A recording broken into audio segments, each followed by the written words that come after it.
11h35, a gente começa? Começamos? Tá. Já está gravando? Não. Já, Já? Já. já. Bom, a ideia de se trabalhar a transferência e o desejo do psicanalista poderia parecer assim um pouco, entre aspas, antiquada, mas esse tema é da ordem do é o núcleo, né? A questão de sustentação de uma clínica psicanalítica. E em psicanálise não há clínica sem teoria. Isso é desde Freud, que começa com a clínica e aí vem a teoria. Isso se deveu porque há uns meses eu participei assim, três eventos de psicanálise online e pelo menos uns 60%, 65% do tempo, e fiz questão de observar. Nenhum falou de transferência. Eu falei, pô, tem alguma coisa que a gente precisa retomar. Então, vem a ideia de se trabalhar a questão da transferência e o desejo do analista, e vamos começar a partir de Freud, tem a dinâmica da transferência, depois o amor de transferência, e aí podemos recortar alguns outros tópicos da clínica de Freud e já entrando com Lacan, uma articulação. Então, hoje, João Paulo, né? João Isso. Paulo com a palavra. Obrigado, bom dia a todos. Agradecendo aí a coordenação do grupo, né? Representado pelo Zé Nazar, pelo Felipe. A Flávia não está na coordenação, né, Flávia? Do grupo. Mas também desejando aí, rapidamente, Feliz Dia das Mulheres a todas. Em nome da Unesir aqui, eu vou colocar, tá? Como a representante, como a representante mais experiente do nosso grupo na qualidade de mulher. Bom, eu me propus a falar um pouco sobre esse tema, porque, por coincidência, eu estava trabalhando o tema da dinâmica da transferência em outro grupo de transferência de trabalho no qual eu estou, e esse tema o Zanazar expôs bem. Acho que a gente está esquecendo de algumas coisas, assim, nós estamos, a comunidade psicanalítica, de um modo geral, está esquecendo de alguns temas fundamentais, né? Porque há uma certa impressão de que alguns temas já estão batidos demais ou já foram debatidos demais. O que a gente esquece é o que o Lacan propôs, né? A questão do locus da subjetividade, a questão do local do sujeito e da necessidade dessas atualizações constantes. Então eu vou tentar ser breve aqui, eu preparei um material também aí, mas eu quero começar, antes de falar desse texto do Freud, A Dinâmica da Transferência, que é um texto de 1912, dos escritos técnicos, portanto, de um pouquinho para trás, né, quando o Ferenczi, em 1909, né, publica Transferência e Introjeção, do qual eu vou ler rapidinho aqui para vocês, só 2 parágrafos, que ele diz o seguinte. Eu vou disponibilizar esse texto também tá no Psicanálise 1, tá, do Ferenczi, depois eu vou disponibilizar para vocês também em separado em PDF. Ele diz o seguinte: a aptidão dos neuróticos para produzir sintomas não é interrompida, em absoluto, pelo tratamento analítico. Ela se exerce pela criação de grupos de ideias de um tipo particular, em sua maioria inconscientes, que se pode designar pelo nome de transferenciais. Ele põe aqui no plural. O que são essas transferências? São reedições, reproduções de tendências e de fantasias que a progressão da análise desperta e deve tornar conscientes, e que caracterizam pela substituição de pessoas outrora importantes pela pessoa do médico, né? Quer dizer, designados pela pessoa do médico. E aí ele diz, é nesses termos que Freud, em sua magistral história de um caso de histeria, expõe uma de suas mais importantes descobertas. Ele está fazendo referência aqui, está nas notas, né? Ele está fazendo referência ao caso Dora, que foi publicado em 1905, né? Parece que Freud tinha publicado algumas questões dele na interpretação dos sonhos, já alguns trechos, alguns comentários, mas foi publicado o caso de Dabauer, então, em 1905. E o caso Dora é uma pedra angular para a gente entender um pouco da questão do processo transferencial, principalmente pelo que a gente possa entender como talvez um equívoco freudiano, não é, no momento de fazer, de se colocar na análise, né? Aquilo soa a título de sugestão para Dora. Eu não vou aqui ficar rememorando o caso, que é um caso que todo mundo conhece muito bem, mas aquela questão da sugestão, e a sugestão como uma proposição que acaba elidindo o processo transferencial, né? Acaba resultando numa passagem ao ato, quando Dora desiste, portanto, da análise com Freud, né? E então esse caso é um caso muito emblemático. Esse caso é um caso muito. Vocês estão me vendo aí, então, né? Não. Então, esse caso é um caso muito paradigmático, vamos dizer, para a questão da transferência. Então, falando propriamente do texto de 1912, eu fiz aí um slide, me desculpe ali, o da dinâmica da transferência, estou vendo agora, é a dinâmica da transferência, né? Eu fiz aí alguns slides, na verdade, propondo alguns questionamentos, né, algumas provocações, eu vou colocar assim, em torno do tema da transferência.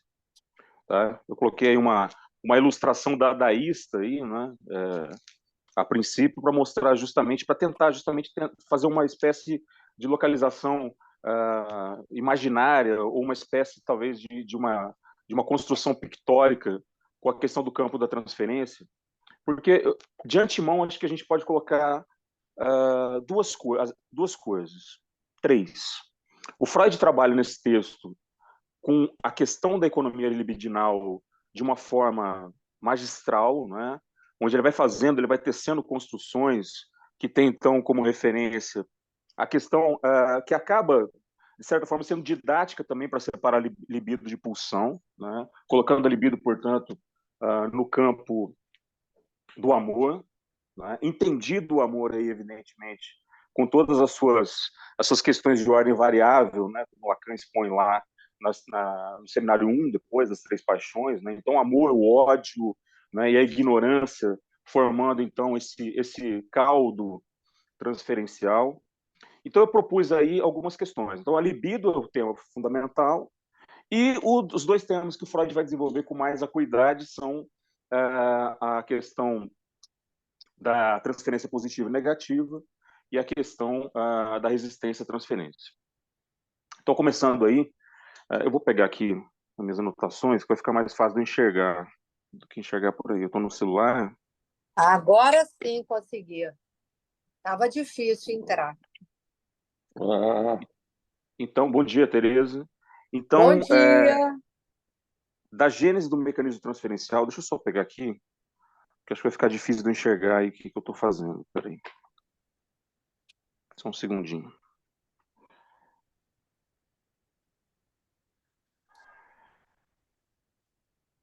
O link a gente não estava conseguindo. Tinha um monte de gente lá no fórum também que estava pedindo o link.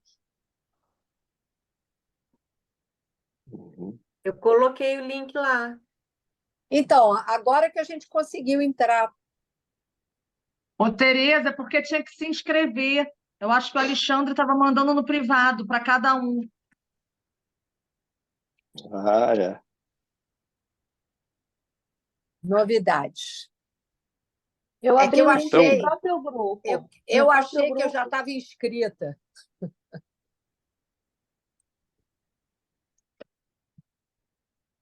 Eu não estou achando aqui nas minhas anotações, eu vou aumentar aqui para mim e pronto.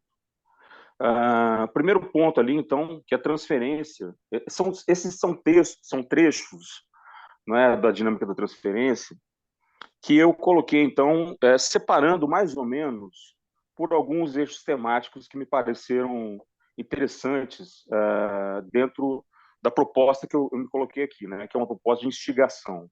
Então, o primeiro ponto, Freud coloca que a transferência é necessariamente ocasionada durante o tratamento psicanalítico. Eu gostei dessa questão do necessariamente, porque isso já evoca uma pergunta, né, que é uma pergunta até básica, mas necessária, que é um problema da transferência nos tempos contemporâneos, né? O que está acontecendo com a transferência, como é que a transferência sendo um motor da análise, como é que a gente empreende isso dentro da clínica, tendo em vista a questão das próprias dificuldades transferenciais que resultam, né, às vezes, da questão online, por exemplo, que é extremamente nova para a gente, mas também, digamos assim, de outros pontos, né, de uma instalação de uma cultura do narcisismo mais presente, né, narcisismo grosso modo, né, não narcisismo tecnicamente falando, mas de algumas, digamos assim, de alguns desafios que se propõem hoje, né? Então, esse necessariamente hoje, como é que ele vai aparecer, né? E o que seria a análise sem transferência, né? Sendo a análise, a transferência o motor da análise, o que seria uma análise sem transferência? E a gente sabe que esse objeto aí, ele vai ser realmente descartado, né, dentro do campo analítico. Cada indivíduo, segunda citação, cada indivíduo, através da ação combinada de sua disposição inata e das influências sofridas durante os primeiros anos, conseguiu um método específico próprio de conduzir-se na vida erótica. Só gostaria de fazer um acréscimo que eu esqueci de fazer. Eu estou usando aí, nesse trecho, a tradução da Imago. Tá? Quem tiver com a tradução da Companhia das Letras vai ver que o texto não é igual, é exatamente igual. Né? Então, quando Freud fala dessas disposições inatas, né, e das influências, é interessante da gente pensar o que ele quer colocar como disposição inata, né, e como é que isso vai ter impacto posterior dentro da teoria clínica, né, sobretudo com Lacan. Né, o que Lacan vai falar sobre inatismo, eu vou colocar dessa forma. Isso tem muito a ver com a questão do vocábulo de época, né? Vocês vão ver mais para frente que eu destaquei um trecho onde ele fala da questão geneticamente, né? Onde ele usa esse termo, mas num contexto de 1912. Né? A gente está falando ali de um ponto bem diferente de hoje. Terceiro ponto, somente uma parte daqueles impulsos que determinam o curso da vida erótica passou... Alguém pode ler para mim? Que eu estou com muita dificuldade aqui de... Passou por todo o processo Passou por todo o processo psíquico. de desenvolvimento psíquico. Esta Isso. parte está dirigida para a realidade, acha-se à disposição da personalidade, o consciente e faz parte dela. Ponto que chama muita atenção da gente, como eu disse agora há pouco, a questão da economia libidinal é digamos assim, o ponto central, talvez, desse desenvolvimento da teoria transferencial. Né? O Freud está trabalhando com a questão da economia libidinal e trabalhando essencialmente com a questão de como essa economia tece essas construções. Né? Então ele pega a questão, por exemplo, do que seria a direção da libido do inconsciente e o que seria a direção do libido para a parte inconsciente. Para quem está com o texto, para quem já leu o texto, conhece bem esse trecho.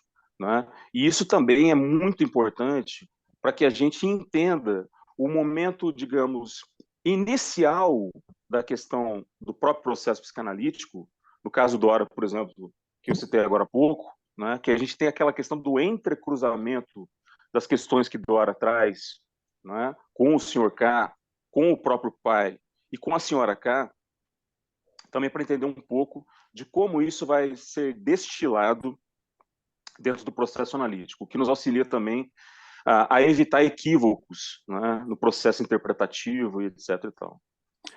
Outro destaque, gente, se alguém, eu não sei como funciona a dinâmica aqui, se alguém quiser me interromper, por favor, fique à vontade, tá? Outra parte dos impulsos libidinais foi retida no curso do desenvolvimento. Mantiveram-na afastada da personalidade consciente e da realidade, e ou foi impedida de expansão ulterior, exceto na fantasia, ou permaneceu totalmente no inconsciente, de maneira que é desconhecida pela consciência da personalidade. Esses 4 trechos que eu destaquei, eu coloquei aquele tópico da gênese do mecanismo transferencial para tentar compreender um pouco a partir de uma visão que vai ser, digamos, um tanto quanto contestada depois, né? Que é essa questão do Freud digamos, biologicista, né? O Freud cientista, do Freud trabalhando e operando dentro da questão do corpo, etc. e tal. Mas o que a gente tem que entender como fundamental é que esse primeiro momento, esse momento inicial, ele vai inaugurar digamos assim, um ponto angular na questão da teoria que os freudianos sustentam até hoje, etc. e tal, que é a questão da representatividade da imago, né, dentro da pessoa, digamos, inscrita na pessoa do analista, nesse caso, né, e que a gente vê muito debate até hoje, né, sobre isso, por exemplo, de um debate, uma discussão deflagrada entre a questão do sujeito suposto saber de Lacan, né, que tem, vamos considerar o seguinte, tem 48 anos de diferença entre o Seminário 8, né, onde Lacan fala da transferência, e o texto de 1912. Né? Então, a gente correu muita água debaixo dessa ponte aí. Né? Pode passar, Felipe, próximo slide. O destinatário da transferência. É perfeitamente normal e inteligível que a catexia libidinal de alguém que se acha insatisfeito... Que se acha Pode falar. parcialmente insatisfeito. Uhum. Uma catexia se acha pronta por antecipação. Dirige-se também para a figura do médico. Eu destaquei esse ponto, principalmente pela questão de que, como o Nazar estava falando, eu falei no Intercartéis ano passado, que eu tinha uma preocupação muito grande com o tema da castração, né? Porque justamente me parecia que não se falava mais sobre castração. O Nazar trouxe hoje, aqui no início do encontro, a questão da transferência, de que não se fala mais sobre transferência, também é uma preocupação minha. E os temas, né, dedicados e anexos a isso, como, por exemplo, a questão da catexia, né, e a própria questão da libido também, que me parece hoje um tanto quanto desconsideradas no debate, né, no debate analítico, de um modo geral, inclusive entre os freudianos, né, porque eu também participo de grupos não lacanianos, eu vou chamar assim. E até lá eu também percebo essa questão deficitária. Como eu disse, essa proposta aqui é fazer indagações, né, fustigações, instigações. A gente pode ler o próximo para mim? Isso é imago paterna. Se a imago paterna, para utilizar o termo adequado introduzido por Jung, 1911, 164, acho que é a página, foi o fator decisivo no caso, o resultado concordará com as relações reais do indivíduo com seu médico. Mas a transferência não se acha presa a este protótipo específico. Pode surgir também semelhante à imago materna ou à imago fraterna. Os dois psicanalistas que o Freud ele aponta, né, menciona outras pessoas, Gabriele Reuter, Steckel, mas creio que os dois psicanalistas que ele destaca no texto é uma passagem do Ferenczi e duas sobre o Jung, né? E essa é uma delas. O interessante aqui é que um dos pontos de dissenso, talvez o mais importante com relação, e que resultou na ruptura entre Freud e Jung, né, é justamente sobre a libido, né? Onde o tratamento que Jung dava à libido era um tratamento direcionado a uma espécie de energia vital, uma energia conglobante, enquanto o Freud tinha a ideia de libido reservada ao tópico, como eu falei para vocês especificamente, dessa questão do amor. Um colega meu de Belo Horizonte, colega nosso de Belo Horizonte, Hélio Miranda Júnior, ele dá um exemplo, quando ele vai falar sobre a questão de pulsão e libido, que eu acho interessante colocar aqui, né? Até mesmo para, de certa forma, dissolver um pouco dessa questão, dessa dúvida, né, que possa parecer que é uma dúvida comum. A questão da pulsão, ele coloca a questão da pulsão, a partir da definição freudiana, claro, né, entre o somático e o psíquico, como sendo um objeto que está sempre à procura da satisfação. Né? O objeto não seria a palavra muito correta, mas seria um algo da ordem da satisfação, enquanto a libido seria um algo da ordem do amor. Né? Então ele dá um exemplo assim, que eu acho interessante, que ele diz, quando nós falamos, por exemplo, da fixação oral, e quando falamos da fase oral, perdão, e da fixação erogênica, né, da erógena, portanto, ao redor da boca, que o bico do seio seria da ordem da pulsão, a experiência do chuchar, a experiência do bico do seio seria da ordem da pulsão, e a experiência com a mãe, né, ou a experiência direcionada à ideia de mãe, depois eu queria que a Tereza comentasse sobre isso também, seria da ordem do amor, né? Seria da ordem, então, desse encontro. Então, nós teremos uma experiência pulsional e uma experiência libidinal. Se alguém quiser falar, por favor, abra o microfone. João, tem um trecho aqui que eu acho que está na dinâmica da transferência, que o Freud fala: aquele cuja necessidade de amor não é satisfeita plenamente pela realidade terá de se aproximar de cada nova pessoa que se avizinha com representações de expectativas libidinosas. E é muito provável que... Aí ele continua. É só para marcar isso que você falou da libido em relação ao amor, que o Freud associa amor e libido nesse trechinho. Uhum.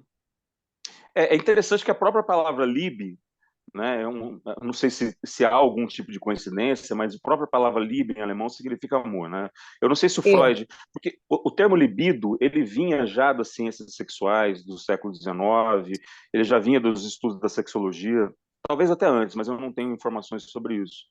E o Freud, ele transforma isso num conceito totalmente próprio, né? Ele converte isso num conceito de encaixe central dentro da sua própria teoria.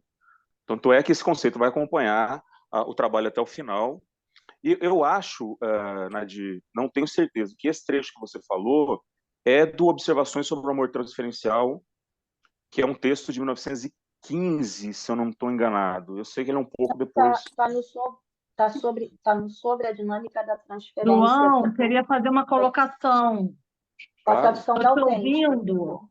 E aí, assim que eu entrei, você falou de alguma coisa assim, mais ou menos como se, para a gente pensar a transferência nos tempos atuais, se haveria alguma modificação, né? E aí Sim. eu lembrei que essa semana saiu uma matéria de uma plataforma oferecendo terapia a partir da inteligência artificial. E aí me chamou muito a atenção. E nessa matéria tinha um psicanalista fazendo uma crítica às terapias que são muito manualizadas, né? Que fazem muito manual, querendo dizer assim, ó, vai lá, né? Vocês querem mostrar que nós somos substituíveis? Olha no que vai dar, né? Sim. E aí, isso que você disse, né, de uma certa modificação da transferência, me fez pensar nessa matéria. Esse é um ponto. E outra coisa é que a transferência é alguma coisa que diz respeito à estrutura subjetiva, né? A primeira vez que o Freud fala de transferência, ele fala na interpretação dos sonhos, para falar do Isso. movimento de deslocamento. Exatamente. Então, isso, de alguma forma, nos torna humanos, né? O ato de transferir. Foi Exatamente. uma das coisas que eu pensei, e eu discordo que nós não falamos sobre transferência. Eu fiquei 3 anos falando sobre a transferência. Não, mas o que eu digo é o seguinte, eu acho que a gente não fala mais tanto sobre transferência como se... Olha, eu tenho pouco tempo, eu estudo a teoria psicanalítica há 20 anos, mas assim, eu tenho 11 de análise e 8,5 de clínica. Eu tenho essa sensação de que se falava um pouco mais. E mesmo porque eu estava mais adaptado, como todos aqui, ou a maioria de nós, aos encontros presenciais, né, e não online, mesmo que não existia essa modalidade. Então, assim, eu via, talvez, uma preocupação maior. Eu queria fazer 2 comentários a respeito do que você falou. Primeiro, inteligência artificial, ela é um bom sintoma. A procura pela inteligência, ou pensar a partir da inteligência artificial é um bom sintoma disso que eu estava falando, da negligência transferencial contemporânea, né?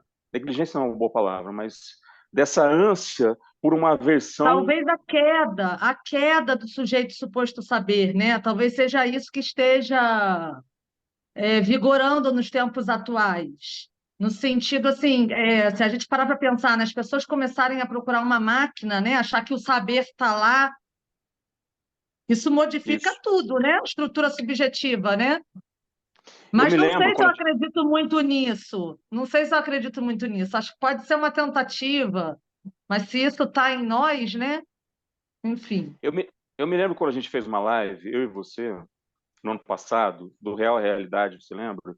E um dos pontos, a gente discutiu algumas menções ao texto lacaniano sobre o real. E uma das menções que foram colocadas é o real não tem fissuras. Eu acho que essa questão da inteligência artificial, vê-la como um bloco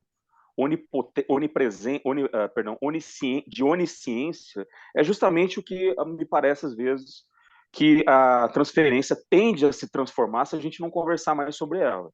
Não é? Uma espécie de maquinaria, não é? Onde todas as questões de ordem simbólica, né? Onde todas as vazantes do simbólico não teriam lugar mais. Né? Ou seja, um lugar, uma espécie de oráculo digital onde você teria ali não a necessidade mais de uma transferência, porque você não teria mais, digamos, dentro dos moldes freudianos, principalmente, essa ideia de amor vinculado ao imago, e muito menos a ideia lacaniana de um sujeito suposto saber. Né? Então, esse é o primeiro comentário. Com relação à questão, a outra questão que você falou, segundo ponto, qual era a menção que você fez? Você se lembra?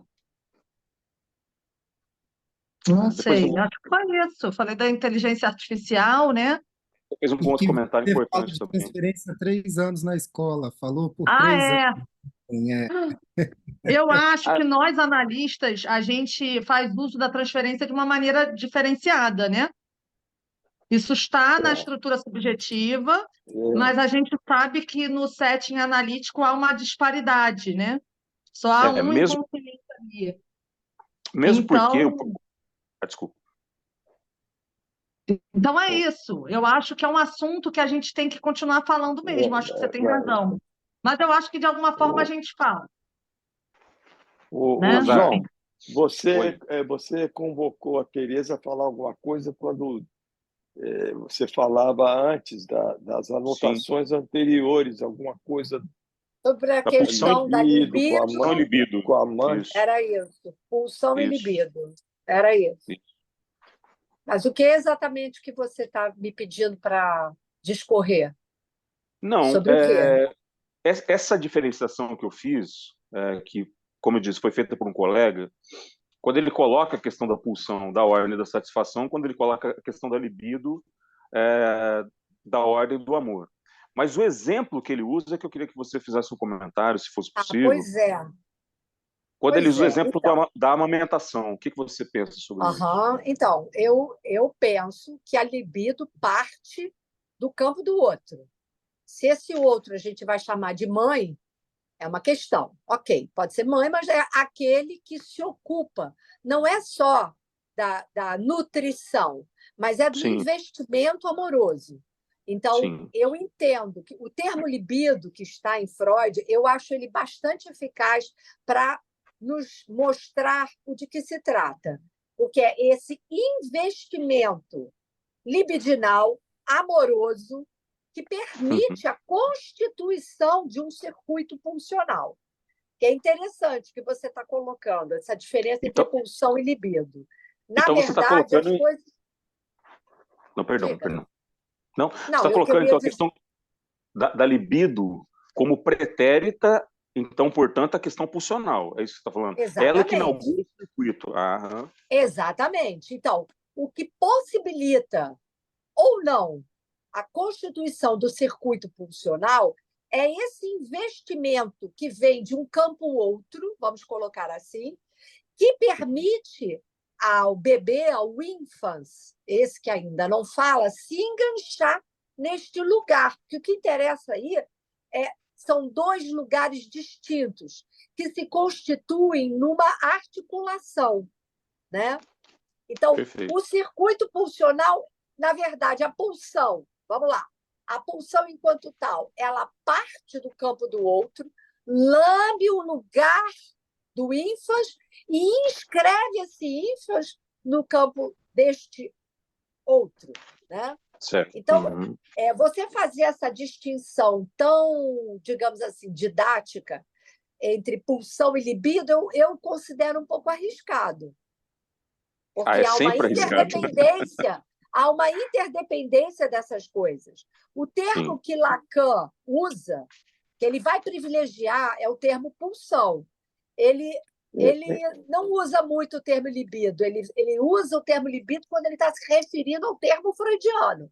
Mas ele mesmo, né, trabalha com o termo pulsão.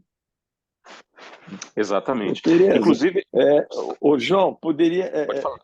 Tereza, você podia introduzir aí a questão do seio, que não foi colocado, João. A questão do seio. Pois é, Claro, o seio, para mim, é uma metáfora, Zé. Sim, É uma do outro. metáfora, não é o Sim. seio. O objeto Porque seio é uma metáfora. foi falado da criança, da mãe, mas tem a questão do seio, que é fundamental. Tem.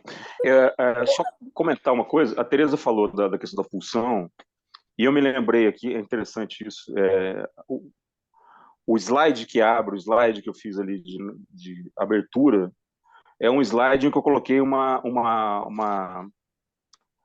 figuração ali da Daís. E a Tereza me comenta agora da questão da pulsão, e eu lembrei do Lacan falando que a pulsão é uma colagem surrealista. Né? O dadaísmo ele vem antes do surrealismo ali como esse grau de experiência. E eu achei interessante de colocar essa questão da metáfora, porque a gente pode pensar o seguinte: ontem a gente estava no grupo da Declinações da Angústia, com o Simil, e um trecho da Dominique Fingerman, bem do início ali do prefácio do livro, fala sobre a questão do real no corpo. E aí já gerou uma série de discussões, que seria o real, do real retornando. Né? Não fala do real retornando no corpo. Mas ali já gerou uma série de discussões, etc. e tal, que fazem, por isso que eu pedi a Tereza para fazer esse comentário, porque a gente pensa para além disso, né? O ínfas está banhado no real. Né? Isso é um momento, inclusive, porque se a gente pensar o amor como algo da ordem do imaginário, então a gente está falando de alguma coisa anterior, inclusive. Na Ele questão nasce imerso no campo simbólico, mas a experiência dele é real. Exatamente. Ele não sabe, a questão é essa, ele não sabe do simbólico. Ele não sabe. Isso. Porque o saber vai se apresentar a partir do aparelhamento com o inconsciente. É esse aparelho do inconsciente constituído que permite que ele saiba desse outro lugar. Entretanto, ele não sabe. A experiência é real, mas ele está imerso num campo simbólico. Há uma disparidade aí de lugares. Isso. O que eu pensei a partir disso foi exatamente seguindo esse raciocínio. Eu pensei na questão do seio, como o Nazar propôs, da questão do seio como metáfora. Agora, pensando na metáfora, né, metáfora como esse deslocamento de foro metafora, né, como esse deslocamento de foro, e que o Lacan vai trazer depois como sintoma, metáfora enquanto sintoma, esse deslocamento de foro, quer dizer, a experiência da ordem subjetiva pode ser uma experiência localizada dentro da questão mecânica, né, do contato com o seio, etc. e tal, porém o efeito disso é um efeito metafórico. Né? Penso que tanto do campo da libido, porque quando a gente pode dizer assim... Constantinho, só que o seio pode ser o bico da mamadeira. Isso, é isso que eu ia falar. Eu ia falar da ama de leite. O seio é o objeto parcial, não é isso? Sim. Né? É o objeto parcial. Depois... João, no Seminário 10, o Lacan traz uma coisa que eu nunca esqueci quando eu li. Ele fala que o bebê, quando nasce, ele perde a placenta, e que a placenta é um órgão do bebê. Né? Eu achei isso muito precioso, porque aí ele vai falar do objeto parcial, que é o seio, ou seja, o outro tentando dar conta de uma perda, né, que já houve, não tem como dar conta, né? Porque a perda está para o lado do bebê, ele perdeu algo ali dele, né, de real. E aí, para a gente pensar o objeto parcial é muito interessante, né? Porque a gente vê, às vezes, as mães não querendo desmamar, né? Às vezes está ali 2 anos, 3 anos, 4 anos, 5 anos. E eu acho que é isso, numa tentativa de completar, né? E a transferência tem tudo a ver com isso, né? Porque o amor é isso, é uma tentativa de completar o outro, de tentar ser completado. Então, mas é uma tentativa de abolir a falta, né? Natália, é interessante porque é uma questão, é uma dificuldade de separar a mãe se separar do bebê. Essa é a questão. É um problema dela. que causa angústia nela. É Então, isso que eu queria comentar. Porque Exato. esse todo do seio, esse bloco do seio, a gente tem que pensar o seguinte: esse todo do seio, ele é algo da ordem da angústia. Quer dizer, o que a gente tem? A falta da falta é que vai ser um elemento diferenciado se a gente pensar em termos psicanalíticos. Então, Natália, queria fazer um comentário em cima do que você colocou, estou pensando nisso agora. O problema da transferência maciça, já que a gente está falando de transferência, é a mesma coisa. Né? O problema da tentativa de consistência, portanto, imaginária, do campo transferencial. O analista, por exemplo, que se põe numa posição para além do desejo do analista, não deixa fazer o furo, não deixa Ferrou tudo. né? Hã? Ferrou. Pois é, Ferra com tudo, né? é o seio de cara, é o seio na cara, né? Se Milton quer colocar uma questão assim, eu não estou vendo vocês, viu, gente? Vão falando aí.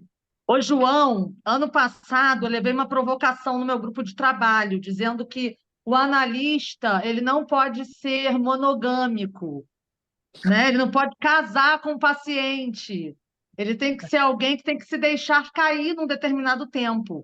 Agora, a questão é que a transferência tem tempos. Então, no início é exatamente. necessário, né, o imaginário. Depois a gente Com passa para um certeza, campo mais simbólico. E com assim vai, né? certeza. Vai tendo uma Olha, queda. vê a importância do que a gente está falando? Por exemplo, quem fala de tempos de transferência? Ninguém. Eu não vejo ninguém falando sobre isso.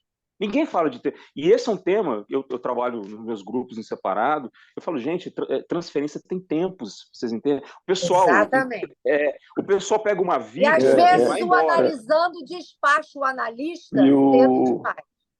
e o Lacan, nos escritos, ele vai trabalhar muito essa questão do tempo, em termos de tempo, que é um texto que não se lê mais, né? Não se trabalha mais, não é? Da dialética, que ele vai trabalhar ali. Agora, desses tópicos que você trouxe, acho que tem alguém que quer falar, acho que o Zé Mário Simil. Zé Mário quer falar. Eu estou sendo ouvido? Tá, Sim, tá sendo muito, ouvido, mas sim. muito. Ah, que bom, Nazar. Deixa eu falar. Voltando à questão do seio. Ultrapassando o Distrito Federal. A questão que você colocou sobre a questão do seio, eu queria voltar a ela, fazer um comentário, porque eu estou aqui até preparando para amanhã o nosso cartel sobre a função paterna, e tem tudo a ver com o primeiro tempo do Édipo. Isso. Que é o tempo de constituição da presença-ausência. O seio, com certeza, é uma metáfora nesse sentido. O seio, a experiência de satisfação da criança ela é mítica.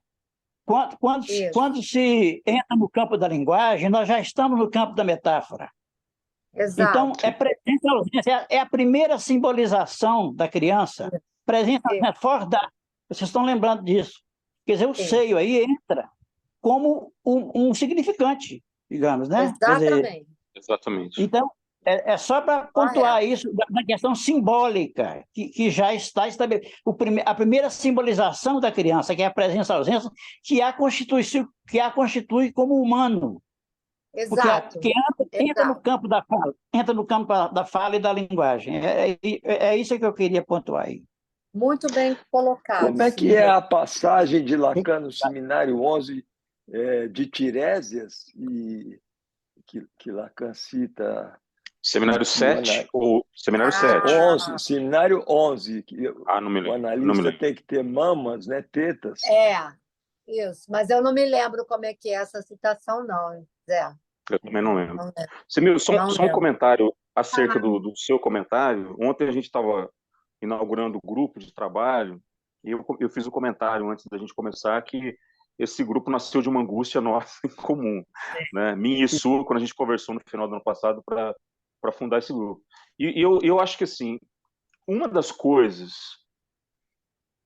é que a gente tem que bater mais nesse ponto, no geral. Eu estou falando nós enquanto comunidade psicanalítica. É pensar a partir dessa questão que você colocou, de voltar à questão. Agora, se o Lacan retornou a Freud, a gente tem que retornar a Lacan, né? Voltar à questão do afastamento do ponto imaginário, justamente por isso, porque senão a gente vai ficar fixo demais numa versão assim anatômica da psicanálise, né? O seio enquanto o seio, a mãe enquanto a mãe. A gente já passou disso há muito tempo. Que a versão mas seio, quando se fala, é um significante. Não é? E ele dá as cartas na Constituição. Pois é. Agora, então, quantas não vezes é. no... Perdão? O objeto é mítico, né? O sujeito é mítico. Não é o sujeito acéfalo da pulsão? O sujeito acéfalo é quando chega o final de análise, né? Ele diz aqueles que seguiram uma análise até sujeito acéfalo, quando ele não é mais representado de um significante para outro significante. É o discurso do analista, quando os significantes estão sob a barra. Não, eu estou falando vocês estão falando de um objeto mítico, né? O seio como metáfora, né? E dali ainda não existe exatamente. O sujeito também é mítico. Ele é pura pulsão, né? Corporal, não sei. Nesse momento aí, nós não estamos falando disso. É o que a Tereza colocou, né? Pode falar. Nós estamos falando de um momento já que se falou aí de momento da transferência, nós estamos falando aí de um momento de constituição do sujeito. O ínfans não nasce sujeito. Ele se constitui. Sim. E essa questão do seio aí é o primeiro momento de simbolização. Isso está aqui no texto esperado como sujeito, mas ele não nasce sujeito, verdade. Olha, vou mandar um pouquinho aqui, que eu acho que tem coisas que vão ser, de certa forma, compreendidas aí no que a gente está discutindo. Um ponto aqui que ele coloca, dos enigmas transferenciais, eu coloquei dessa forma, né? Eu acho que talvez seja, assim, eu vou chamar assim, a chave, talvez, hermenêutica desse texto esteja aí, né? Nessas questões que o Freud coloca. Nadir, você pode ler para mim que está cortando aqui, por favor? Em primeiro lugar, não compreendemos. Em primeiro lugar, não compreendemos por que a transferência é tão mais intensa nos indivíduos neuróticos em análise que em outras pessoas desse tipo que não estão sendo analisadas. Olha só. Não estou ouvindo direito. Você está lendo. Isso aí é uma questão interessante. Importantíssima. Pode falar, Zinazé. Pode falar. Não, a questão é o que eu queria apontar em termos de grupo de trabalho, desde a primeira citação que você trouxe, da gente poder retornar e trabalhar as questões, porque tem pontos ali cruciais. Não é a partir de uma leitura mais atualizada, etc. e tal, com isso que você chamou de retorno a Freud, né? É a partir isso, de lá porque a proposta, inclusive eu vou colocar esse texto, evidentemente, à disposição do grupo, é claro, né? Mas a proposta, eu acho que assim, tudo que se possa, a minha impressão, o Semil sabe que eu sou um grande fã de Freud, vou chamar dessa forma, né? Que a questão lacaniana apareceu depois para mim, né? A priori eu sou freudiano, como todos aqui, eu creio.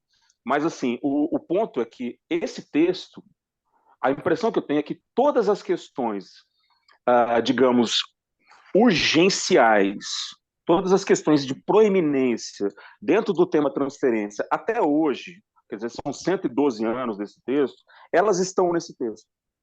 Quer dizer, quando Freud se propõe a fazer isso, parece que ele tinha, não só parece que ele sustentou isso não só no aspecto, digamos assim, genealógico da questão da transferência, mas também parece que ele se colocou a um ponto, como aliás em vários textos dele, se colocou alçando a uma projeção futura. Então, esse primeiro ponto aqui, que a Nadir leu, porque a transferência é tão mais intensa nos indivíduos neuróticos e análise que outras pessoas desse tipo, que não estão sendo analisadas, é um ponto que a gente tem que discutir também.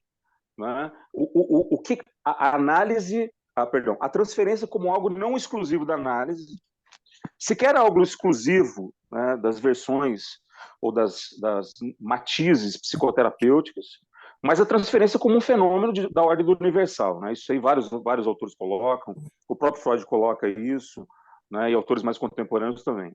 Esse é um ponto que eu acho fundamental para a gente discutir.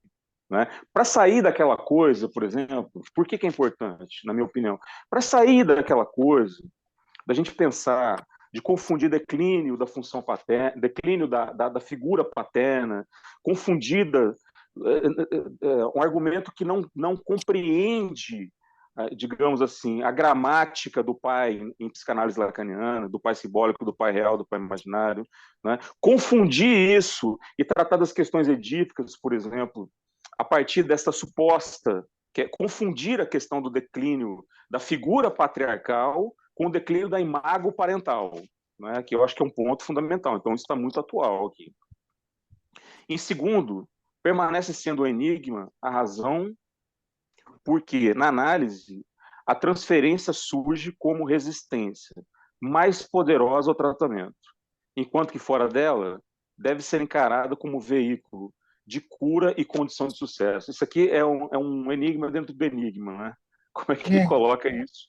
Como veículo de cura... Ô, João Paulo, deixa eu fazer uma pergunta, porque eu cheguei um pouco atrasado, não estava conseguindo entrar. Vocês estão lendo um texto de Freud, não é isso? Isso, a dinâmica da transferência. Uhum. Só que eu colecionei trechos aqui, tá? Colacionei. O Lacan, no seminário 11, ele vai dizer que a transferência já estava perfeitamente, né, teorizada muito antes de Freud, né? E ele vai remeter aos diálogos de Platão. Aquele fundamentalmente ao banquete de Platão. Fundamentalmente ali o Alcibíades e Sócrates. Então fica a pergunta: o que é a transferência? Não é? Nas relações humanas, fora da análise, como está dizendo aí, fora de uma análise, e a transferência na análise. O que distingue? O que une os conceitos? O que os separa? Qual é a diferença em se tratando de um processo analítico? Uma transferência analítica, porque a gente pode dizer transferência analítica. Ela se distingue da transferência em geral. Eu acho que a transferência amorosas. Eu acho que a diferença, assim, em termos assim, in natura, eu vou colocar assim, péssimo esse termo, mas tudo bem. Eu acho que não há diferença na questão transferencial. Eu acho que o que se propõe na análise, não há a diferença no grosso da questão transferencial, ela enquanto movimento de amor. O que eu acho que existe na análise é que a gente compreende ali a questão da neurose da transferência. Penso eu que a única diferença seja a diferença relativa ao manejo psicanalítico. Fala, Simil. Eu posso fazer acrescentar um comentário? Porque eu penso que a transferência, essa questão que o Nazar levantou, né? O que é a diferença nos laços sociais, de um modo geral, e o que é a transferência numa análise? A transferência numa análise, a meu ver, ela é construída, é um construto, é um artefato. É um artefato de trabalho. Que permite a substituição da neurose do sujeito pela neurose de transferência. Exatamente. Isso, inclusive. Mas é um construto a partir da posição do analista, você concorda comigo? Sim. A gente não está falando de dialética, de alguma maneira, tem a ver. Eu penso assim, a transferência ela é construída numa análise na medida em que se constrói também o sujeito numa análise. Percebe? Porque o sujeito numa análise ele é construído para ser destruído. E isso leva tempo. Né? Sim, ele é construído para ser destituído no final. Né? Uhum. É uma construção. Eu estou convencido de que a transferência numa análise ela é um artefato, é um dispositivo de trabalho para fazer uma leitura. Tem uma questão para mim extremamente enigmática, até no seminário 11, que ele fala que a transferência é, ao mesmo tempo, a atualização da realidade inconsciente e o seu fechamento. Sim. Eu acho isso tão difícil entender, né? Mas Movimento funcional do inconsciente. Então, acho que seria bom ver. depois a gente vai trabalhar isso. Esse é um dado trabalhado por Lacan, que ela vem tamponar, não é, essa falta da relação sexual. É isso. E eu acho que os tempos... Mas essa questão da transferência fora da análise, que é a relação de amor, religião, médico, paciente, essas coisas todas. As idealizações. Mas a transferência, o que distingue, isso os autores estão de acordo, não é? É que a transferência analítica ela tem um começo e tem um fim, não é? E ela é trabalhada sempre na ordem do só depois. Isso a Chatel trabalha muito bem. Quer dizer, então, o que vai diferenciar é que a transferência na análise ela tem um fim, já as outras não. O que acontece é que esse começo e esse fim, acho que sobretudo o fim, eu estou pensando em análise terminável e interminável, é outro texto que a gente podia trabalhar aqui, de repente, colocando como sugestão, mas é parte justamente do que o Simil colocou, da artificialidade da construção da transferência no setting analítico. Né? Porque ali a gente está fazendo uma espécie de síntese, né, de um processo de reducionista não seria legal a palavra, mas assim, de um processo de aparar as arestas da transferência enquanto um evento fora da análise. O que é artificial é o dispositivo, que se instaura a partir do sujeito suposto saber, da estericização, não é? Quer dizer, é um artifício estrutural, Lacan diz, para que aconteça uma análise. Agora, a transferência é um elemento real. A transferência é um elemento real. Tem uma coisa que o João Paulo falou que eu queria retomar, João Paulo. Vocês estão lendo o texto de Freud, e Freud é comigo, eu adoro Freud. Esse texto eu já li dezenas de vezes, Dinâmica da Transferência. Ele fala da transferência como resistência, na medida em que a transferência ela pode ter uma derivação amorosa de forma a tamponar o inconsciente. Não faz parte da transferência, da operatividade da transferência numa análise, que o analisante se apaixone, por exemplo, pelo analista. Isso é o amor de transferência como resistência. Freud fala isso claramente. O que ele fala que a transferência erótica é? Transferência imaginária. A transferência imaginária, ele fala a diferença. Lacan lê a transferência imaginária, que é essa transferência como resistência, e a transferência simbólica, que tem a ver com a constituição do sujeito. Mas essa transferência... Ele fala que a transferência erótica é a tentativa de destruir o analista. Ele vai, não nesse texto, ele vai falar num texto posterior. É a tentativa de destruir. Mas destruir no sentido de destruir no sentido de repetir. Repetir, veja bem, destruir no sentido de repetir na transferência aquilo que não pode ser analisado. É uma forma de repetição. Aquilo que o sujeito resiste a analisar. Exatamente. Ele transfere sem saber, porque a transferência é uma forma, a gente pode dizer assim, uma forma de defesa.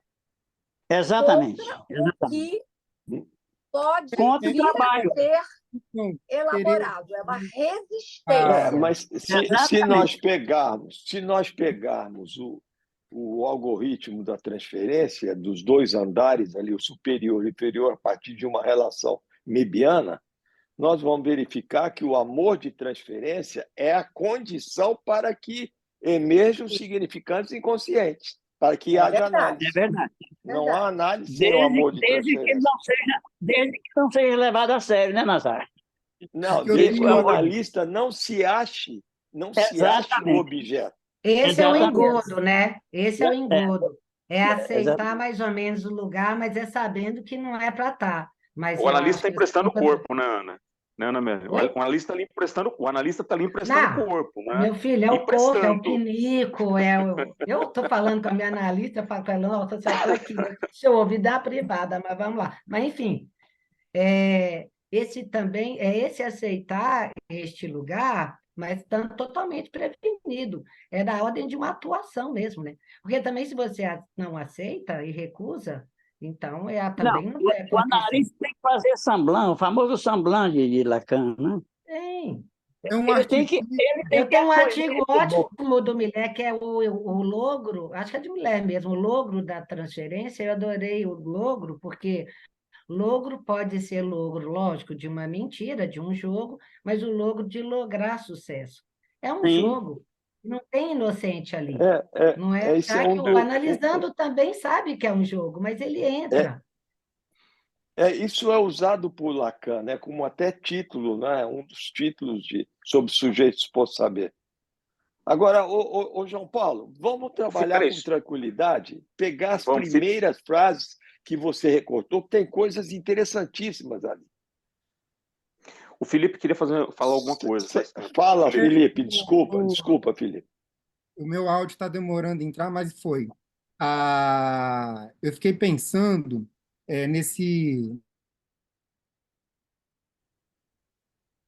sendo construído a partir de um primeiro momento de uma intersubjetividade. Está cortando, Felipe. Está falhando. Característica do aparelho psíquico da virtualidade. Eu acho isso muito importante assim mesmo.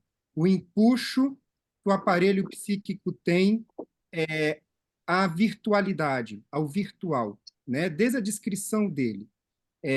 Então, eu fiquei pensando, porque a partir da fala da Teresa, que ela fala, né, que a pulsão é simbólica do ponto de vista da mãe, mas a experiência do bebê é real, né? Enfim, a experiência do corpo no ínfans é real.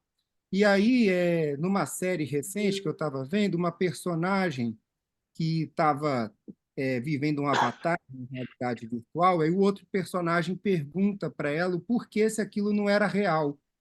E ela responde isso que a Teresa falou. Por que não é real se a minha experiência é real? Ela questiona isso, né?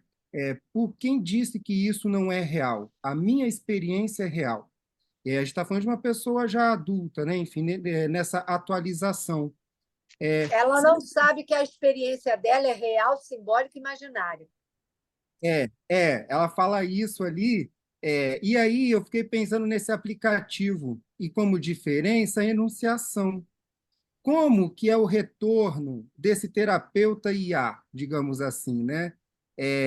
Ele vai falar um texto no mesmo tom de voz, como se você pergunta para a Siri ou para o, enfim, como que é o nome do Google? Enfim, outro assistente virtual que existe aí, que sempre responde no mesmo tom de voz, lê para você, e aí eu penso no que vai sendo construído como artifício hoje, né?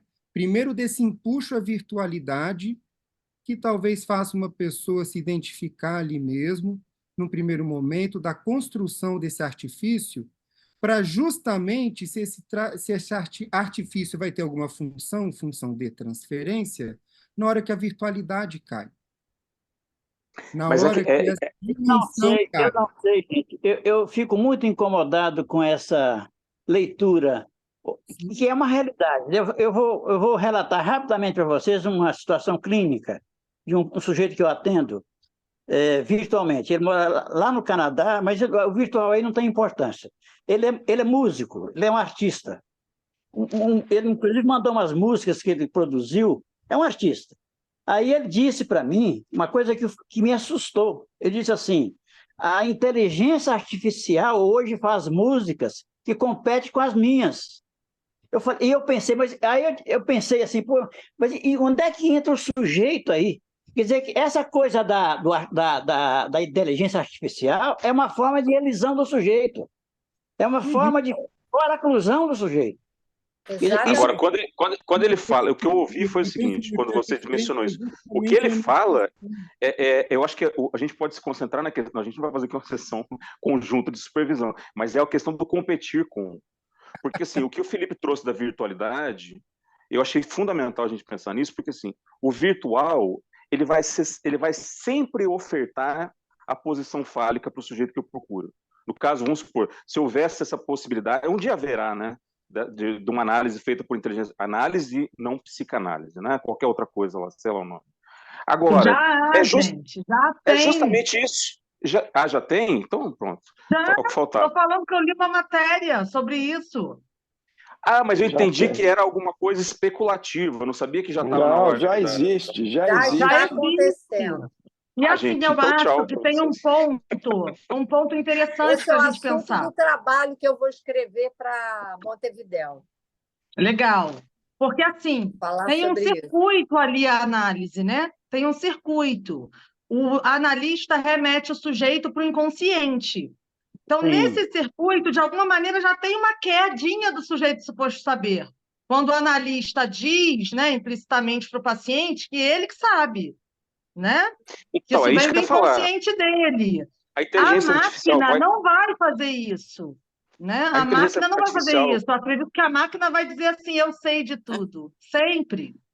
A inteligência Então, artificial vai propor um engessamento fálico que o analisando está procurando. Quando ele nos procura, também procura sim, só que nós não sustentamos essa posição. É isso que eu estou A falando. Como é gente que a não gente pode... sustenta porque a gente parte da falta. Olha o que a Exato, Natália está exato. dizendo. Isso. E a máquina, embora ela tenha o programador como alguém que porta falta, ela é programada justamente para responder toda e qualquer pergunta. Exatamente. Isso é uma grande questão. Porque quando a gente fala do sujeito, a gente fala de alguém que parte da falta. A máquina, ela parte do tudo. Da completude. Vai ser o fim do S, vai ser o fim do S barrado. Na clínica do... Isso é uma questão. Eu estou estudando eu acho americanos. que não vai competir com os psicanalistas, sabia? Porque eu acho que a inteligência artificial para as terapias vai competir, digamos assim, com as terapias que já trazem a coisa muito com manual, que botam o paciente para comportamental. preencher Tem razão, Natália. os seus dados. Não queria falar, mas vai competir mais com o comportamento, né? E talvez faça uma diferença grande entre os psicanalistas, né? Se a gente sustentar esse lugar, né? Onde a gente crê que a falta é o que move. Eu acho que a Nadir queria fazer algum comentário. Diga, Nadir. Não, eu ia falar, na hora que você estava falando da completude da máquina, eu falei, ela vai responder, nem que seja uma resposta errada, ela dá uma resposta, nem que seja ela errada. Dá uma resposta sempre. É isso. Às vezes errada, No livro A Clínica do Escrito, do Alushi, o Alushi traz 3 operações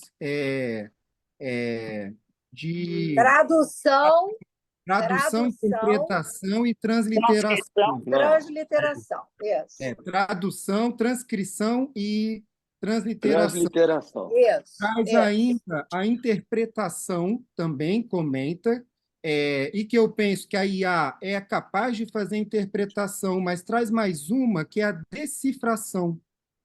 Primeiro o cifrar e depois o decifrar.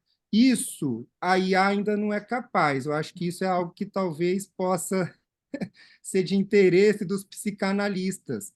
E um diferencial também, mas é muito importante, porque a IA ela até interpreta, mas olha só, os algoritmos, eles fazem combinações, zilhões de combinações, exatamente para interpretar o que você efetivamente está perguntando. E é uma questão isso. Mas será que o algoritmo leva em conta o inconsciente, Tereza? Claro que não. Claro que não. Ele parte do princípio, conscientemente, ele parte do princípio, né, de que tudo pode ser respondido. Sim. Não é que tudo pode ser.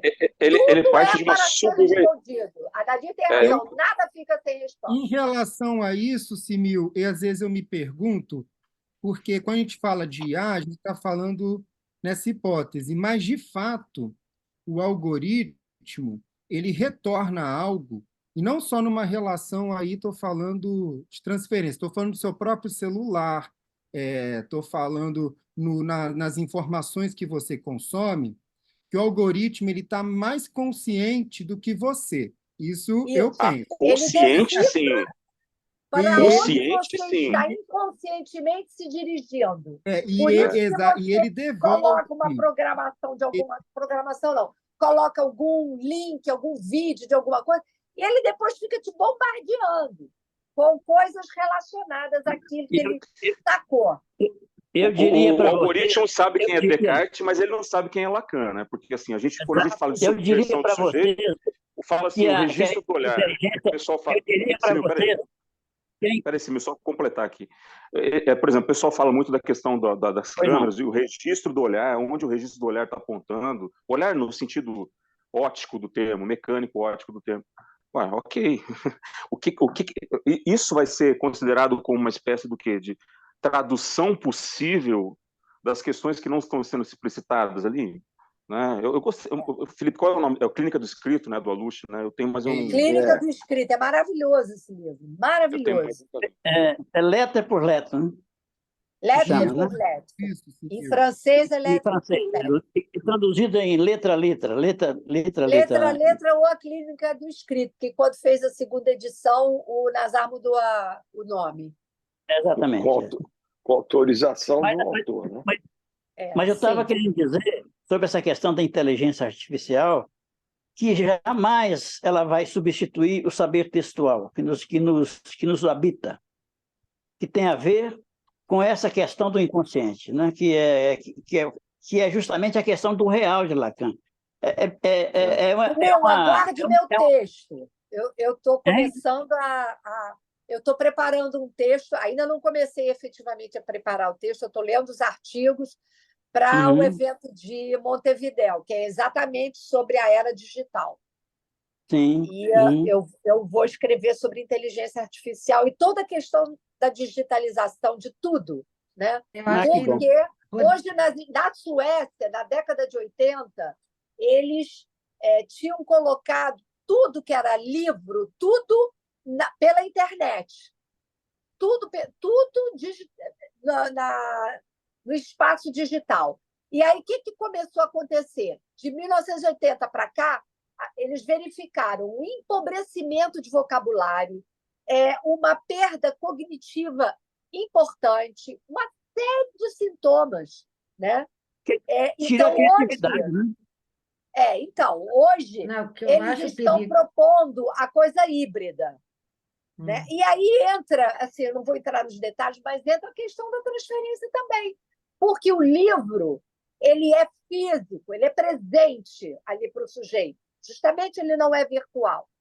E esse objeto, o fato de você virar as páginas, isso implica, né, num tempo, olha que interessante, num tempo de elaboração de uma página para outra, né, que determina um certo estímulo cerebral extremamente importante. É um tempo ínfimo, mas é um tempo de elaboração, o simples fato de você virar a página de um livro.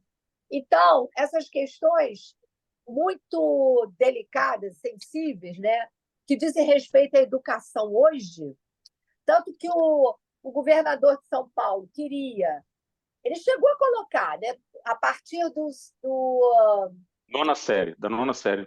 Exatamente, da nona série ele colocou uma determinação que fosse tudo, os livros todos virtuais, e ele voltou atrás, porque médicos, professores estão questionando isso exatamente pelo empobrecimento de vocabulário e emocional. Olha que coisa interessante. Inclusive em termos emocionais. Bom, esse é o assunto que eu quero abordar. Rapidinho. Tereza, dois dados para você. Dois dados, Tereza, importantes, eu acho que dialogam com o seu trabalho. Um é que o maior TikToker hoje, ele falou recentemente que, para ele atingir o maior número de pessoas, ele tem que reduzir o nível da mensagem dele a uma linguagem de ensino fundamental. É onde ele consegue atingir o maior número de pessoas. E hoje, o TikTok ele já é utilizado como ferramenta de pesquisa mais do que o Google. Os jovens, sobre qualquer assunto, eles buscam vídeos no TikTok explicativos, curtos, sintetizados, como memes. Eu faço interpretação disso como um caminhar de transmitir a informação através de memes, e não deixa de ser metafórico também. Mas, enfim, é um fenômeno. Eu acho que, enfim, sua pesquisa me trouxe esses dados à lembrança. Não, uma que eu ia dizer que estava vendo um comentário que, com relação à IA, para substituir o lugar de um analista, psicanalista, eu sei lá, até psicólogo que seja, é um risco gigantesco, porque toda essa maquinária ele quer agradar o sujeito o máximo possível para que o sujeito fique ligado. Então, eles têm esses 1 trilhão, bilhares de algoritmos que se cruzam, eles sabem aquilo que agrada o sujeito. E a resposta que vai vir da máquina é aquilo que vai cada vez mais agradar o sujeito, que é o oposto absurdo, né, do que a gente fala em psicanálise. Então, é uma doidice, assim. Agora, é uma realidade desse mundo capitalista cada vez mais e é muito estranho pensar, né, aonde isso vai dar. Mas Então, para além do TikTok da vida, eu fico pensando que Nadir. tudo isso surgiu a partir, tchau, Nadir, a partir de um texto de 1912 que nós estamos discutindo. Por isso que a proposta, tal como eu fiz, né, a convite aí dos coordenadores, eu achei interessante porque assim, quando eu li o texto, reli o texto, eu falei assim, parece uma coisa de ontem. Eu estava conversando com o Felipe, né, Felipe? A gente estava conversando em particular. Eu falei, Felipe, eu fiquei emocionado quando eu li Dinâmica da Transferência. É um texto técnico, mas quando a gente olha para um texto desse, nós vemos tudo isso que está sendo colocado aqui agora. Eu me lembro de uma discussão no ano passado, no grupo, no GT, no Homem no Tempo de Desumanização, e alguém fez um comentário sobre a psicanálise, né, a continuidade da psicanálise, a Teresa brincou não, né, falou sério, falou, se a psicanálise continuar, né, se a psicanálise sobreviver a tudo isso, vai sobreviver, né? Porque a gente está aqui meio-dia e 47 discutindo um texto de 112 anos que é de uma atualidade absurda, né? Absurda isso. Eu dediquei minha vida toda e dedico a psicanálise, toda, toda, toda. Respiro psicanálise, o Nazar também. Então, é a minha vida. É a minha vida. Na época 45 anos dedicada a isso. É muita coisa. Na época do auge aí de debate sobre clonagem, de clones mesmo. Eu me lembro da não sei Dolly. Não sei se eu dei uma entrevista, falei para um jovem, que a clonagem era impossível no que diz respeito ao ser humano, por causa da linguagem, né? A questão da linguagem. E aí entra o inconsciente. Sim. Por exemplo, se a gente pega, vamos supor, não é? Um exemplo clínico de transferência, que o analista é convocado a pelo menos, no mínimo, fazer a leitura para, não é, intervir dessa ou daquela maneira ou levar o sujeito a poder trabalhar esse ponto. Vamos supor que um sujeito esteja faltando a análise, com dificuldade, não é? No plano das sessões online, o analista chama, ele sempre tem uma dificuldade e o analista até passa a brincar com ele assim, de um apelido, né? Posso te chamar amanhã? Posso te chamar amanhã? E não chama nunca. Vai adiando, né? Procrastinando, um bom obsessivo. E na Constituição, na história, tem a questão de um pai com uma melancolia séria, muito alienado à questão da bebida alcoólica e acaba morrendo.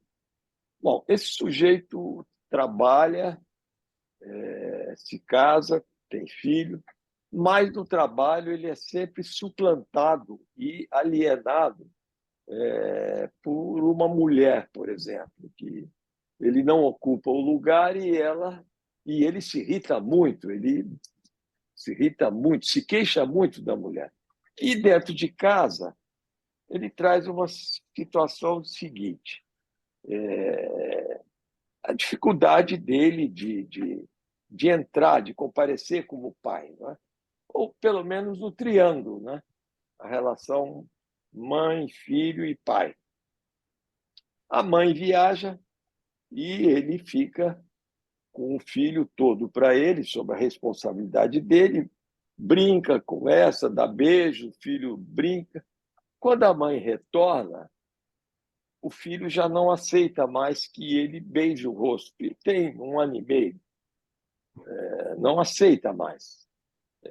E porque ele, quando beija, a criança chora e externa alguma coisa se a mãe não vai viajar novamente. Porque esse beijo comparecia e presentificava a ausência da mãe, não é? Quando a mãe viaja e ele vai cuidar, ele tem um pai carinhoso, presente. E na relação com o analista, se dá da mesma maneira. Ele faz na análise, ele faz com o analista, introduzindo essa... Porque na relação com a família ali, ele, como pai, é um irmão mais velho. E a mãe abocanhou a criança. Mas ele mesmo diz, o lugar está lá, também no trabalho, mas eu não consigo ocupar. Quer dizer, na análise a mesma coisa. E eu cheguei a dizer para ele, eu queria saber se você pode aceitar a possibilidade de interromper-me, porque eu tenho gente esperando, eu preciso de horário. Não, pelo amor de Deus, eu juro que... E aí entra amanhã eu posso te chamar amanhã? Quer dizer, é a coisa do obsessivo, nessa procrastinação. É isso, quer dizer, a inteligência artificial jamais daria conta.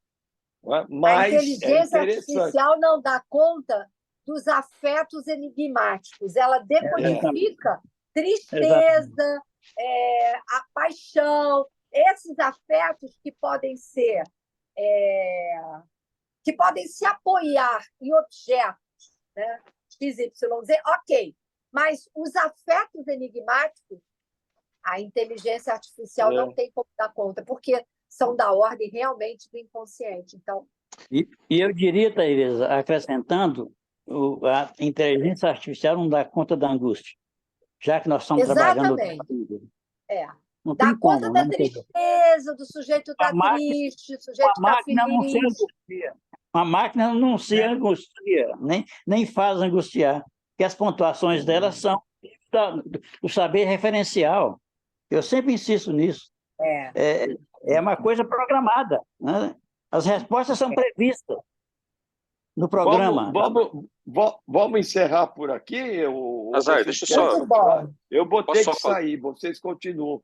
Agora, você continua da próxima vez, João Paulo, viu? Tá. Porque temos que retomar aqueles... João Paulo, fala, João Paulo, então, fala. é a dinâmica da transferência, não é isso? O texto vocês estão lendo? É isso? Dinâmica da transferência. Deixa eu só dar um recado que esse texto que está sendo colocado, o Felipe, eu vou pedir para o Felipe, por gentileza, para colocar no grupo. Só queria falar uma coisa aqui rapidinho. Dia 15, semana que vem, eu moro em São Paulo aqui, né, quem não me conhece, vai ser lançado um livro do qual eu sou coautor pela Caligrafia Editora, Amor, Desejo e Gozo, volume 2, tá? Tem muita gente bacana lá, pela Caligrafia Editora. Vai ser lá na Rua dos Pinheiros, no Restaurante Quadrado, tá? Quem estiver em São Paulo, passa lá para me dar um beijo. Tchau, gente. Claro, beijo, parabéns. Obrigado. Até dia 22. Tchau, João. Obrigado. Beijo. Obrigado. Obrigada, gente. Olha só, eu e o Simil, suamos camisa para conseguir esse link, viu? Por isso que a gente entrou atrasado. Vocês não estão no grupo, tem um grupo, eu vou adicionar vocês. Não, lá manda clicar no telefone, aí cai. Por favor, você vai ver um monte de ligação minha para você, mensagem. Fomos salvos pela Flávia, que é a Peta, fofinha, ela que nos mandou o link. Obrigado. Obrigada. Essa é mais fácil. Obrigada. Beijo, tchau, tchau. Agora vai.